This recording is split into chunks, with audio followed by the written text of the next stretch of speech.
이번 시간에는 선택 과목의 난이도가 낮은 경우에 상위권에 얼마나 불리해지는지에 대해서 알아보도록 하겠습니다. 버스의 비유를 하게 되면 버스의 앞부분이 이렇게 날아가는 그런 현상입니다. 그래서 어떤 우수한 학생이 버스의 맨 앞자리에 앉을 수 있다고 하면은 버스가 온전했다면 이 학생은 1등으로 목적지에 도착할 수 있었을 겁니다. 하지만 이 버스의 앞부분이 날아가게 되면 이제 이 학생은 여기에 앉을 수밖에 없겠죠. 맨 앞자리에 앉아봤죠. 그래서 이 뒤에 오는 버스의 맨 앞자리에 앉은 학생보다도 결승선에 늦게 도착하게 됩니다. 왜 이런 현상이 발생할 수 있는지를 그래프로 설명을 해보도록 하겠습니다. 선택 과목이 너무 쉬워가지고 학생들이 높은 점수대에 몰려 있습니다. 그럼 평균 한 이 정도 되겠죠? 공부를 아무리 잘해도 만점 이상을 받을 수는 없습니다.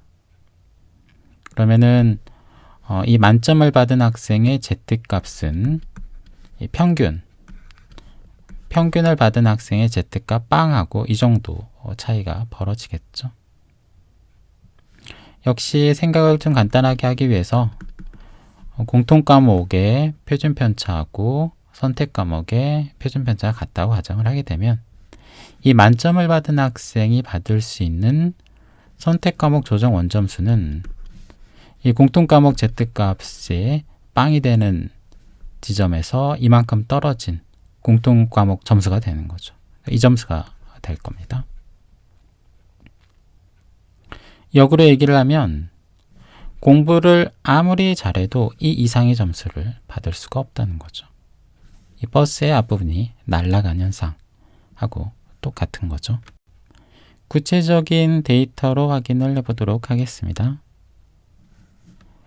문과하고 이과의 공통과목 평균하고 표준 편차는 당사에서 이런 식으로 예측을 했습니다.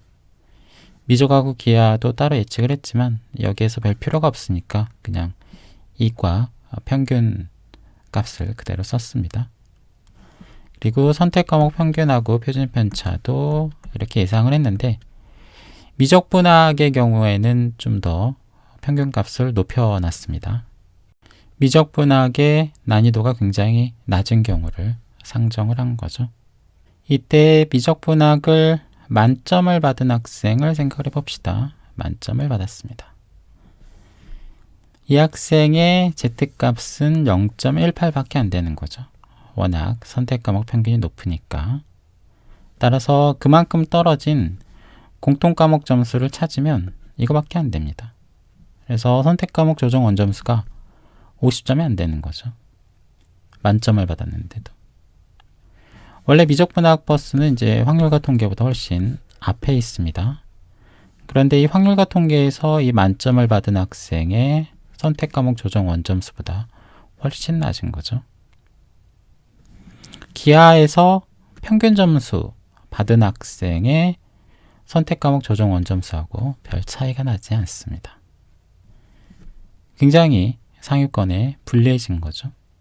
저희가 뒤에서 문과 전국 1등이 수학 1등급을 못 받는 경우를 말씀을 드릴 건데 그때는 확률과 통계의 난이도가 낮은 경우를 상정을 하는 겁니다. 그러니까 지금은 이제 이 앞에 가는 버스의 앞부분이 날아가는 그런 케이스였죠. 이 경우도 상당히 억울합니다. 그렇지만 이 뒤에서 달리고 있는 버스의 앞부분이 날아가 버리게 되면 이거는 타격이 엄청난 거죠. 전국의 문과 학생들 중에서 확률과 통계를 선택한 학생 중에서 수학 1등급을 맞는 학생이 한 명도 안 나올 수 있습니다. 적절하게 버스 간격이 벌어지고 이 앞부분이 날아가면 그렇게 되는 거죠.